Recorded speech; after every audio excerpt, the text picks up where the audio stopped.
أعوذ بالله من الشيطان الرجيم بسم الله الرحمن الرحيم الحمد لله رب العالمين والعاقبة للمتقين والصلاة والسلام على رسوله محمد وآله وأصحابه أجمعين أما بعد السلام عليكم قرنداشlar. Biz bugün hadis ko'rsatmalar darsimizninki 53. dersini okuyumuz. Dersimizin mavzusu Dajjallik ve onun fitnesi degan haqda bo'ladi. Yani bugün şu Dajjallik ve onun fitnesi hakkında nəhayət məşhur olan İbn Sayyad qıssasını İbn Sayyad hakkında toxtalımız. Bugünkü dersimizde Resulullah sallallahu aleyhi ve sellem'nin muşaqdaki iki tane hadisini көріп өтіміз. Birinci hadisimiz Abdullah ibn Mas'ud radıyallahu anhu'dan bayan kılıngan hadis. An Abdullah ibn Mas'ud'un قال كنا مع رسول الله صلى الله عليه وسلم فمررنا بسبيان فيهم ابن سياد ففر السبيان فجلس ابن سياد فكأن رسول الله صلى الله عليه وسلم كره ذلك فقال له النبي صلى الله عليه وسلم تربت يداك أتشهد أني رسول الله فقال لا بل تشهد أني رسول الله فقال عمر ابن خطاب ذرني يا رسول الله حتى أقتله فقال رسول الله صلى الله عليه وسلم إن يكن الذي ترى فلن تستطيع قتله. Abdullah ibn Mas'ud radıyallahu anhu'dan rivayet kılınıp Abdullah ibn Mas'ud radıyallahu anhu deydi ki biz Resulullah sallallahu aleyhi ve sellem bilen birlikte menvatkan idik. Biz bir küçük balalar topunun kaşıdan öttük. Bu balaların içinde İbn Sayyad degen bir balımı var idi. Küçük balalar hemmisi bizni körüp kaçıp gitti. Ama İbn Sayyad kaçıp gitmezden başka balığa okşaş o oldu. Resulullah sallallahu aleyhi ve sellem bunun aşı işini, İbn Sayyad'ın şu ahvalini bir yaktırmağandak kılıp onun Peygamber İslam dedi ki teribet yadak. Eteşhedü enni Resulullah. Senin iki kulağın topuğu çaplaşıp kalsın. Yani devamlılık muhtaçlıkta ötkinsen dep sen meni Allah'ın elçisi de guvalık bremsimin menin Allah'ın elçisi kelikimge guvalık eytamsan degende o dedi ki yak. Belki sen menin Allah'ın elçisi kelikimge guvalık eytse dep Resulullah'a bundak cevap verdi. Ömer ibn Hattab dedi ki ya Resulullah meni koygun ben bunu bir öldürüp etey degende Resulullah sallallahu aleyhi ve sellem dedi ki eğer bu İbn Sayyad sen oylagan kişi bolsa yine sen oylagan o Dajjal bolsa sen onu öldüremeysen dep cevap bergen. Yine Abdullah ibn Mas'ud radıyallahu anhu deydi ki biz Resulullah sallallahu aleyhi ve sellem bilen bir günü mengevatkan idik yolda. Biz yolumuzda bir küçük balalar topunun kaşırını öttük. Bunun içinde İbn Sayyad mı var idi. Küçük balalar hemmesi bizni körgen çağda Resulullah sallallahu aleyhi ve sellem'den eymengellik cihetten hemmesi etrafka kaçışıp gitti.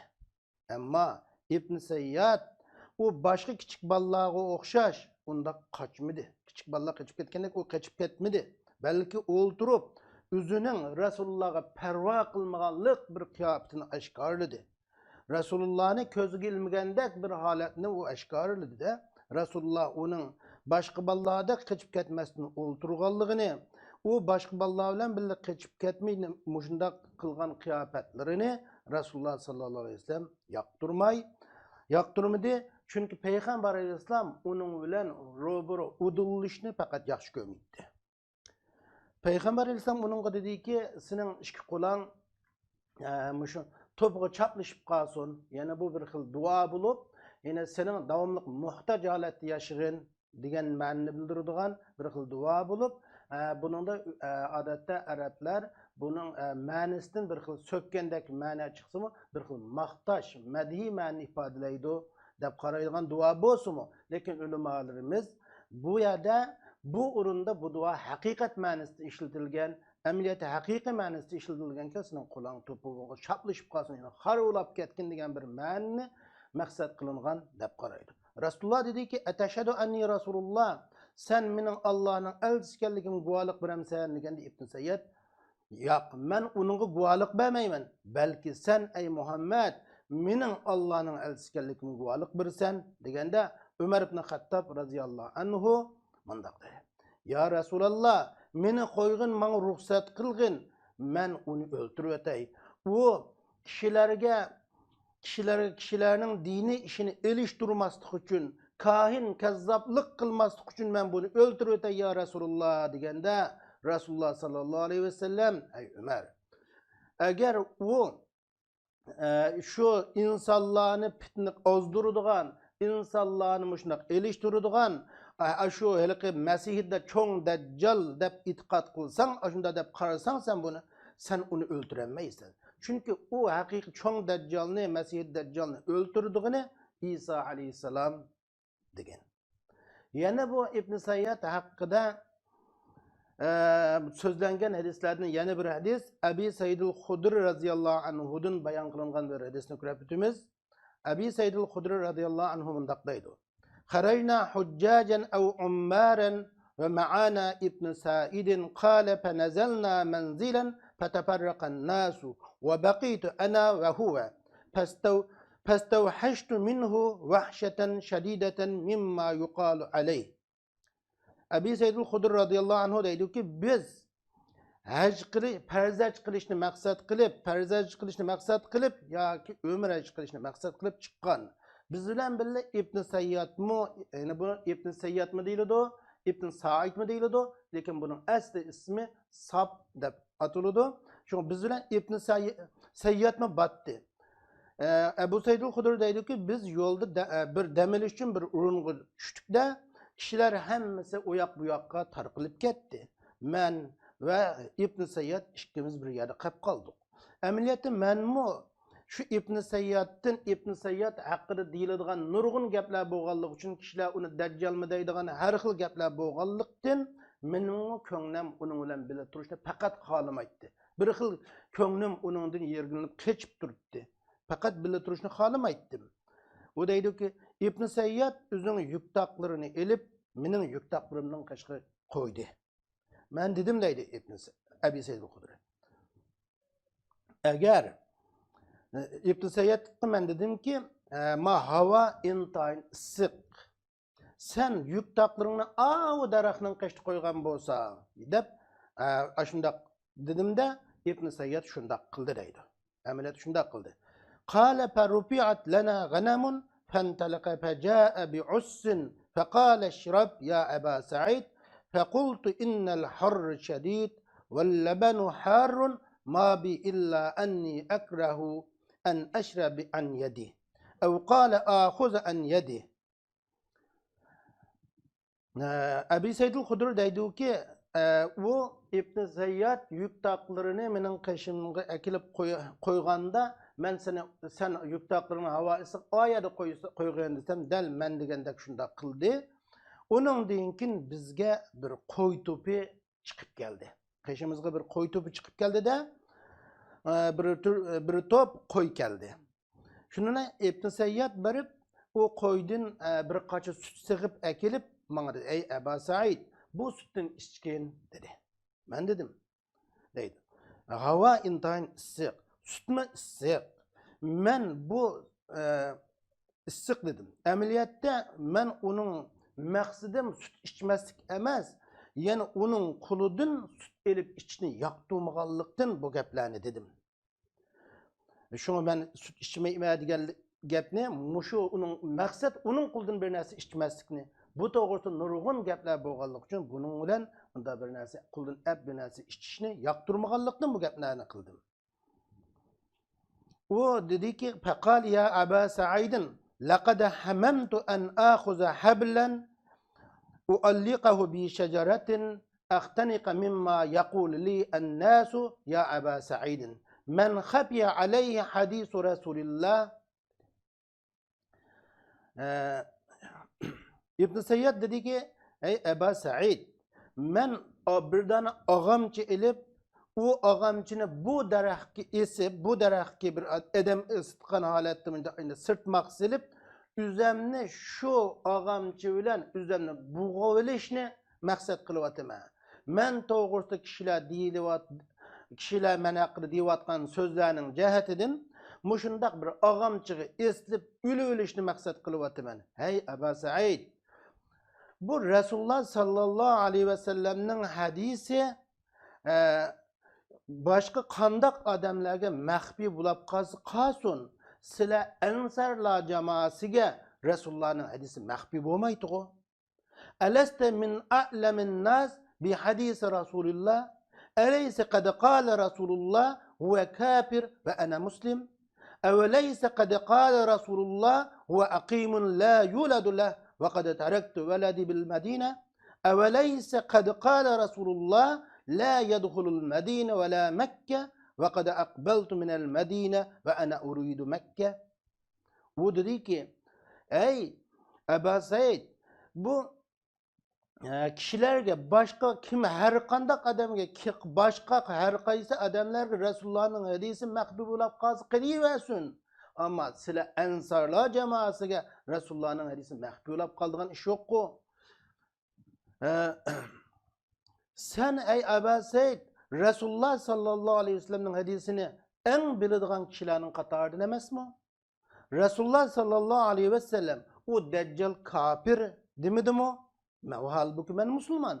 Resulullah o Deccal'ın balısı olmaydı demedi mi?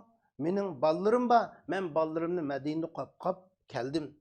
Resulullah sallallahu aleyhi ve sellem Medine'ye Deccal çoğun Deccal Medine'ye ve Mekke'ye kiremeydi demedi mi? Ben Medine'den geldim. Mekke'ye girmekçi dedi. Kale Abu Sa'id el-Hudri hatta kittu en a'zireh. Sümme kale emma vallahi inni la'arifuhu ve a'rifu mevlidehu ve aynehu el-an. Kale kultu lehu tabben leke sairel yevm. Abi Said el-Hudri deydi ki hatta ben bunun geplerinden bunun üzünün Mesih-i Deccal emeskellik, çoğun Deccal emeskellik karta hüccet keltürgelliginden özür eçi tas kaldım. Ben onun kılgan muamelemden onun özür etkil tas kaldım da o dedi ki ama Allah ulan kasem ben o çoğun Deccal'ını Mesih-i Deccal'ını tunuyma. Ben onun tuğulgan canımı bilime. Onun hazır ne dikellikini bilime. Dep şundak dedi. Abu Said dedi ki ben onun dedim tebbelleke sairel yevm. Başka bunun dinkinki barlık küllerinde bunun davamlık sana halaketçilik olsun, zayankarlık olsun dep şundak dedim. Çünkü bu muşundak yalgan geplerini kılganlığı için ben muşundak cevap gep kıldım bununla dep Abi Said el-Hudri'nin yani sahabelerinin mana muşu deccallık ve deccallık fitneleri kandak muamilde boğallığını bu hadisini körüp duruptuk. Peygamber sallallahu aleyhi ve sellem zamanның ahirida nurgun deccallarının köp çıkıdığanlığı, nurgun deccallarının çıkıdığanlığı, kazzaplarının çıkıdığanlığını haber vergen. Her kanı davamlık peygamberlikle dava kılıdığan, vahiy düşüdüğanlığını özgü dava kılıdığan, gayb ilmini bildiğanlığını dava kılıdığan, adetin taşkırı mevcüzelerinin üzde sadır bulduğanlığını dava kılıdığan, kazzap deccallarının her devrde meydan kip durduğanlığını Resulullah sallallahu aleyhi ve sellem haber vergen. Lekin ulanı aşı çıkan devrlerde öldürüp yokutuş ulanın hatirini azaytıdığanlığı bu hem inek idi. Muşu Resulullah haber vergen deccallarının, kazzaplarının bazısı Peygamber sallallahu aleyhi ve sellem'nin ahir ayatlarda emniyette meydanga çıkan, ula uruş kılıngan ve ularga hatimi birilgen. İbn Sayyad mı mana bu hadiste bugünkü dersimizde oturup koymakçı olgan, hem oturup koyup kırıvatkan İbn Sayyad mı mana muşu Resulullah oturup koygan A5'teki dersimizde Resulullah benim ümmetim içinde 30 tane kazzap deccal çıkıdı degen muşulanın katardan boğan birisi hesaplanıdı. Çünkü İbn Sayyad bu üzüge kiçik durup balagat yetmezdilan üzüge vahiy kıldıqanlığını dava kılgan. O özünün peygamber ekenligini dava kılgan, gaybni bildiğanlığını dava kılgan. Ana şu ahvallar hicretning avvalgi davrlarida bo'lgan ahvollar. Rasululloh sallallohu alayhi vasallam bu chaqda mushu Ibn Sayyad chiqqan vaqtlarda Madina ahli bilan o'zining atrofidagi Madina ahlilari bilan Yahud mushu qabilalari bilan Rasululloh sallallohu alayhi vasallam kelishim tuzgan, sulhi tuzgan, o'zaro to'xtam tuzgan bir davrlar.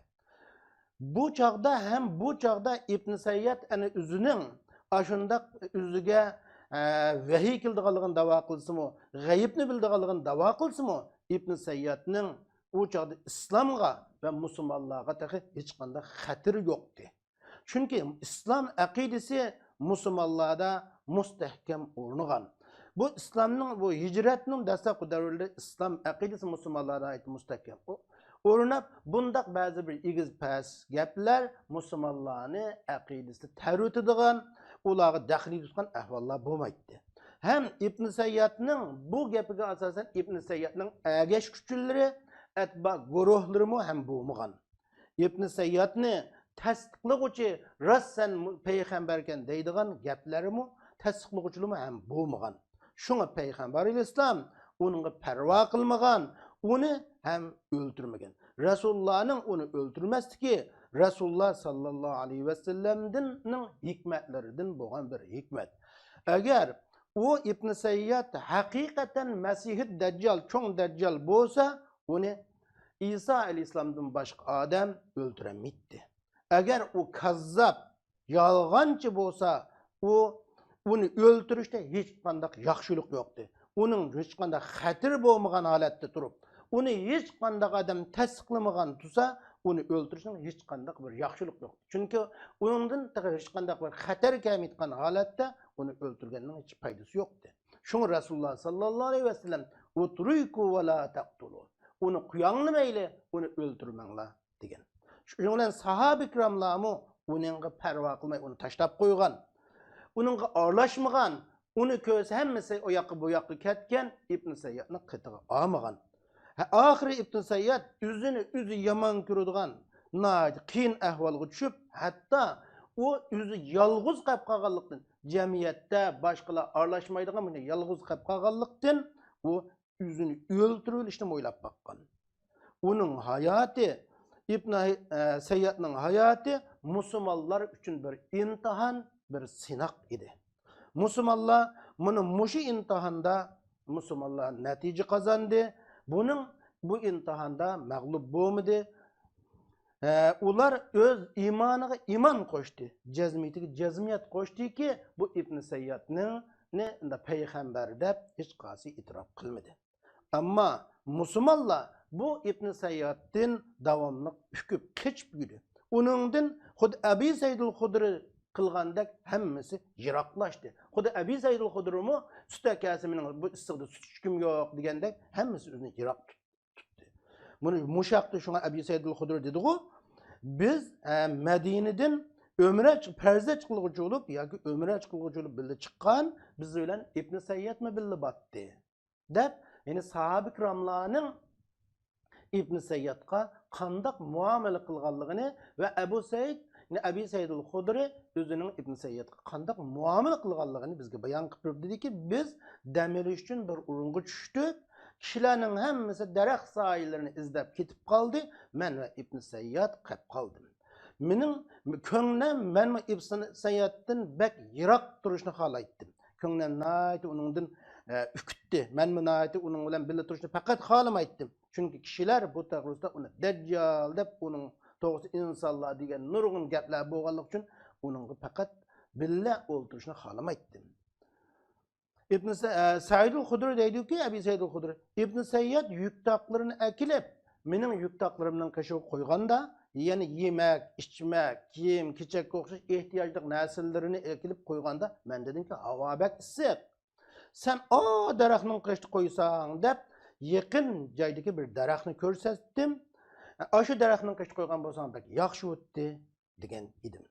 U deydiki, Ibn Sayyad men degandek joyda shundoq qildi. Yuk taqlarini o'sha daraxtning qashqa olib qo'ydi.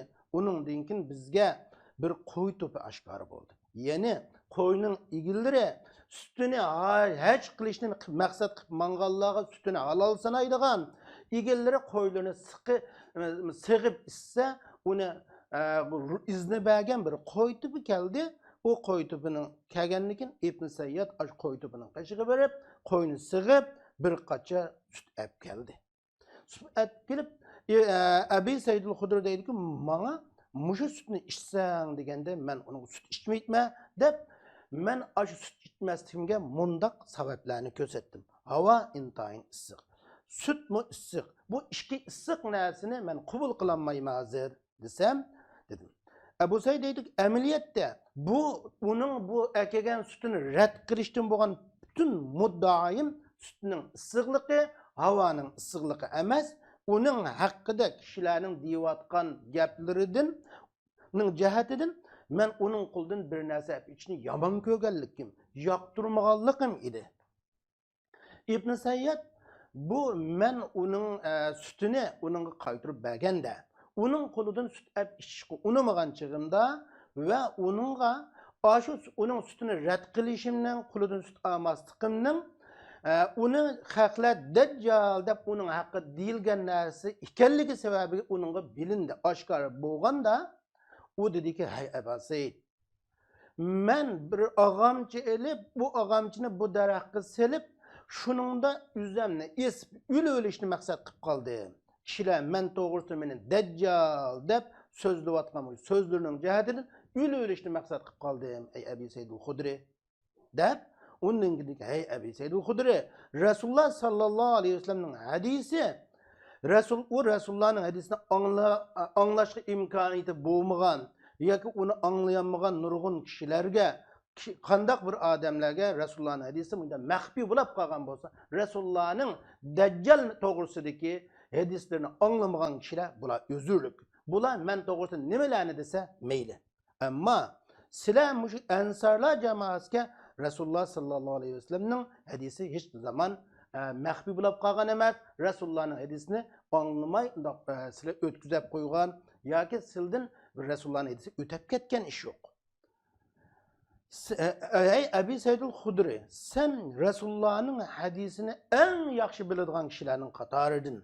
Çünkü Ebu Said al-Hudri Resulullah sallallahu aleyhi ve sellem'nin hadisini en ko'p rivoyat qilgan 7 kishining qatoridan edi. Çünkü Ebu Said al-Hudri Resulullah sallallahu aleyhi ve sellem'nin 1170 tane hadisini rivoyat qilgan degan rivoyatlar bor. O deydi ki ey Ebu Said al-Hudri o Dajjal zamanның ahirde keladigan o İsa aleyhisselam'ını öldüradigan çoğun Dajjal o kafir. Men musulman. Men şun o Dajjal emas. Qandığızke Resulullah'ın muşu Dajjal'ını farqlandıradigan hadislerini bilmeydigan umum xalq bilan birga qo'shib sen mi bana töhmet qilsa deb şundaq dedi. Hey Ebu Said al-Hudri o zamanның ahirida keladigan o Dajjalning balisi bo'lmaydi. Degan emasmi Rasulullah sallallahu aleyhi ve sellem? Mening balarimni Madinaga qapqab keldim. Rasulullah sallallahu aleyhi ve sellem o Dajjal Mekke Madina kirolmaydi degan. Men Madinadan keldim. Madinada tug'ildim. Madinada yashadim. Men hozir Mekke'ga haj uchun Mekke'ga ketyapman. Shunga men o Dajjal emas dedi. Ebu Said al-Hudri şu çağda deydi ki Ebu Said al-Hudri men o İbn Sayyad'ның zamanның ahir çıkıdığan Dajjalның özü emaskenligiga keltirgen hüccetlerinin köpligidan onun özüret kıl tas kıl kaldı. Kıl kalgan çığında İbn Sayyad muşgatның hemmini dep bo'lgan degan amma vallahi dep gap başladı. Ama Allah bilan qasam men o zamanның ahiri kelgan Dajjalni bilemen, onun tug'ilgan joyini bilemen, onun hozir nadiligini bilemen dedi. Ebu Said deydi ki Ebu Said al-Hudri men mushu gapni uningdan anglab bo'lganda uningga tabbanligi sairiliyor. Sana buningdan kunki barliq kunlaringda sana halokatchilik bo'lsin. Allah seni halok qilib etsin, seni rasvo qilib etsin dedim deydi. Mana bu İbn Sayyadning ki haqqidagi bir qisqacha İbn Sayyadning qissasi ibn sayyad haqidagi dajjallik haqidagi darsimizning qisqacha bir tushuntirilishi. Endi gapning xulosasi ibn sayyad qissasi nihoyat mushkul bo'lgan bir qissa. ibn sayyadning ishi nihoyat tutuq bo'lgan bir ish. Ama to'g'riga eng yaqin bo'lgani ibn sayyad u kazzab, yolg'onchi dajjallardan bo'lgan bir dajjal. Lekin u Masihid dajjal emas. İsa alayhissalom o'ltiradigan, zamonning oxiri tushadigan u cho'ng dajjal u emas. Mana bu eng to'g'ri yaqin bo'lgan ko'z qarash mana shu. İkinci birisi ibn sayyad ne Allah subhanahu wa taala o'zining bandalariga imtihon qiladigan, Allah onu bilan bandalarini imtihon qilgan bir fitna qilgan. Allah onundan musulmonlarni saqlab qolgan. Endi ulamalarning o'rtasida ibn sayyadning andada bu payg'ambarlikni da'vo qilgan, o'zining kichik vaqtida payg'ambarlikni da'vo qilgan hadislar bor. U qanday bo'lib hajga berib qoldi degan mushaqda nurg'un ixtiloflar bo'lsa-mu, u ibn sayyad cho'ng bo'lgandan keyin u kichik vaqtda degan u so'zlardan tövbe qilgan, musulmon bo'lib yashab Madinada vafot topgan. İmam Tabari rahimahullah deydi ki ibn sayyad o kichik vaqtida kahin holatida edi. Bir qatim rost so'z deydi, bir qatim yolg'on so'z deydi. Ama cho'ng bo'lganda musulmon bo'lgan, uningdan nurg'un yaxshilik alamlari sodir bo'lib, u haj qilgan, musulmonlar bilan jihadda qatnashgan. Uningdan yine her xil şübilik ahvallarmı hem sodir bo'lgan. Hatta o'zining dajjalligiga ehtimollik beradigan ba'zi so'zlarni ham uning nomida anglangan. Shunga buning ishi bak şübilik bir ish. Ama eng to'g'risi u yolg'onchi, kazzab bo'lgan dajjallardan bir dajjal, ama Masihid dajjal emas. Darsimizda oldigan muhim mazmunlar, ya'ni İsa aleyhisselamdan başka hiç qandaq bir adam Masihid dajjalni o'ltirolmaydi. Yani Masihid dajjalni, cho'ng dajjalni, zaman oxir tushgan dajjalni faqat İsa aleyhisselam o'ltira oladi. İkincisi, Masihid dajjal, cho'ng dajjal Makka, Madinaga kirolmaydi. Üçüncüsü, Masihid dajjalning, cho'ng dajjalning balasi bo'lmaydi. Dördüncüsü, ibn sayyad o kazzab deccallarının qatarından bo'lgan bir deccal, lekin o Masihid deccal emas. Allah subhanahu wa taala hammamizni bu deccallarning sharridan saqlasin, hammamizni shundaq fitnalardan saqlasin. Va oxir da'vana alhamdulillahi robbil alamin.